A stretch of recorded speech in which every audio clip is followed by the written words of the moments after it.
Alors, disons que j'ai eu un parcours, c'est vrai, assez classique, puisque j'ai fait d'abord toute l'école de danse de l'Opéra de Paris, puis ensuite la compagnie du ballet.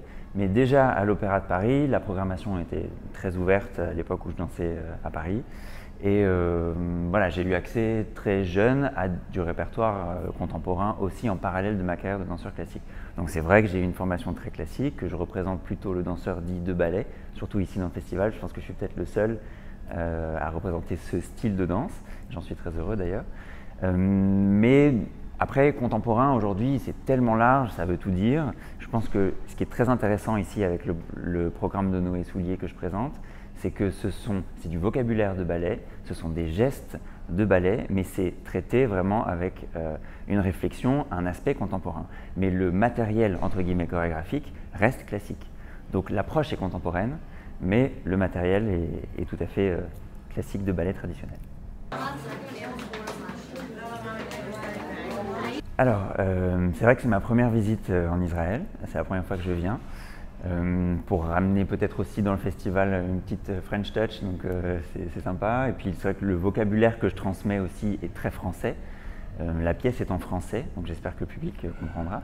Et ce matin, j'ai donné une première masterclass à des étudiants qui s'est décomposée en deux parties.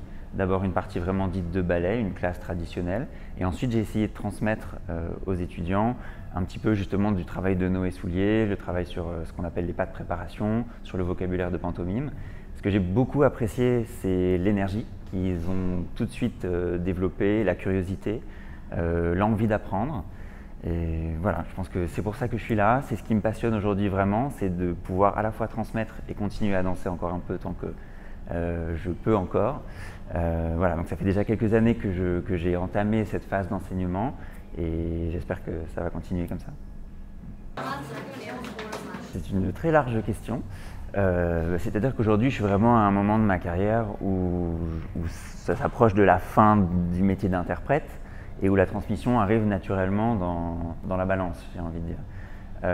Et la chorégraphie, c'est aussi quelque chose qui commence à m'animer un peu, donc j'ai aussi envie, moi, de commencer à chorégraphier. Ça va arriver à partir de la saison prochaine, dans des mises en scène d'opéra, d'abord, où on m'a confié de mettre en scène, de chorégraphier des petits bouts, des petits divertissements de danse dans les opéras.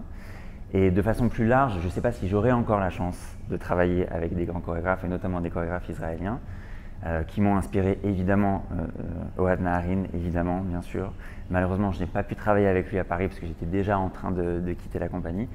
Et Ophel Schechter, que bien sûr j'ai découvert il y a plus de 10 ans à Paris, qui n'est pas tout de suite venu à l'Opéra de Paris pour travailler avec les danseurs. Et là aussi, c'était mon moment de départ, donc malheureusement, je n'ai pas eu l'occasion de travailler avec lui, mais c'est quelqu'un dont je suis énormément le travail et qui m'inspire beaucoup. Voilà.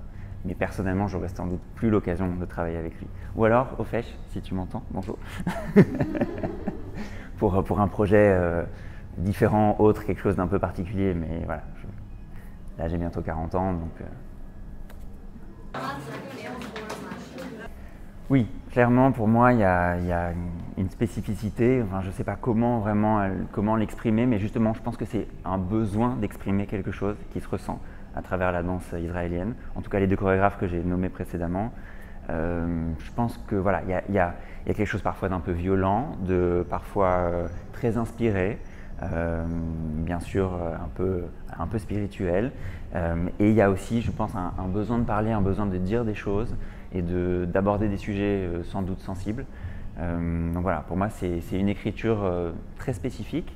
Et évidemment, chacun d'entre eux a son style. Je n'ai pas du tout envie de les mettre dans le même panier. Mais il y a clairement pour moi une écriture israélienne et une influence en tout cas qui découle de l'école et du lieu dans lequel on se trouve qui est très inspirant de par son énergie.